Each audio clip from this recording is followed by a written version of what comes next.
Now we are going to study the differentiator circuit. Here you can see from the circuit diagram that this is the function generator Vn.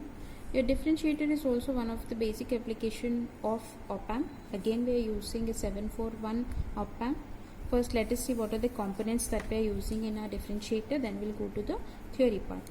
So we are using a function generator that having a frequency of 1 kilohertz, and we are keeping 2 voltage peak to peak for this particular experiment. Then we are going for the resistor R1 is equal to, we are taking the value 10 kilo ohm. Next we are going for the, in the series we are connecting a capacitor 0.01 microfarad. To that again we are connecting to the inverting terminal, we are connecting a feedback resistor RF of the value 10 kilo ohm to the output pin number 6. You can see from the diagram that your pin number 3 is grounded, that is your inverting terminal is grounded. To pin number 4 we are giving the minus 12 volts, and to pin number 7 we are giving plus 12 volts. And pin number 6 we are connecting to positive of the CRO, and negative is connected to ground. So the theory part here is, here you will be getting from the function generator, you will be getting the current flowing through this particular line will be I1.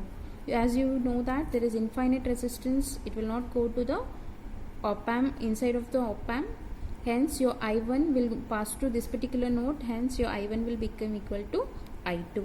Here this particular point or node we are calling it as virtual ground.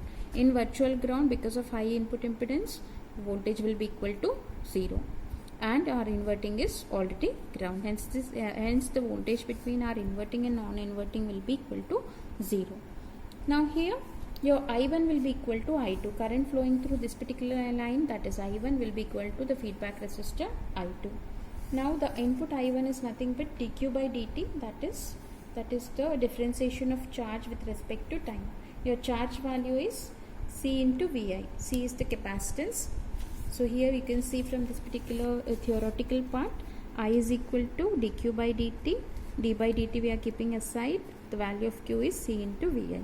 C is capacitor, it is a constant, hence we cannot differentiate it, that is dV by dt. Take it as equation number 1. Next are I2 we can take it from here, ground to V0.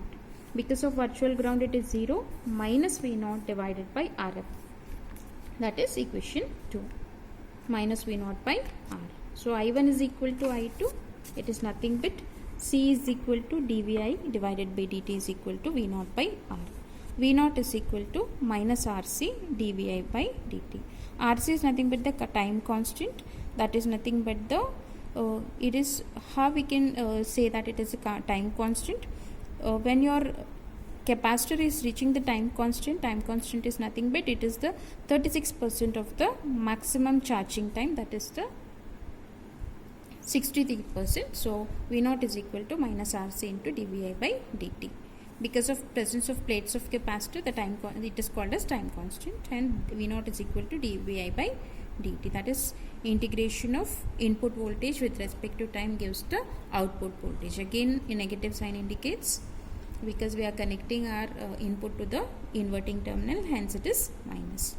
So here we are taking the nature of graph. You can see we are giving the square wave signal at the input, and you are getting spikes on the output, right? Here because of differentiation of input voltage, it is taking only the slope of that one, and hence it is getting the spikes there that will observe in the CRO. So you can see this is our this is our rig up connection, or your op-amp, the capacitance, this is the feedback resistance, this is the resistance along with your capacitor. Then we are giving the different voltages. So you are providing voltages here. In channel 1 you can see it is 12 volts, and channel 2 also it is 12 volts.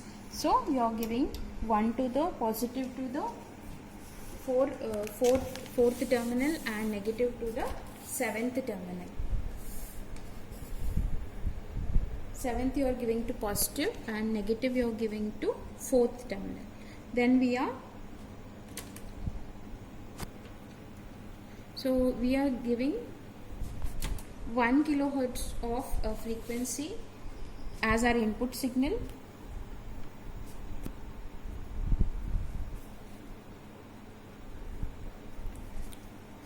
So we are taking one. So you can see that this is your square wave signal. It is on having frequency around 1 kilohertz, and voltage from peak to peak is 2 volts. You can see from the CRO there, and you can observe on the output that there are spikes present on the output side. So output is nothing but the differentiate of input signal. So thank you.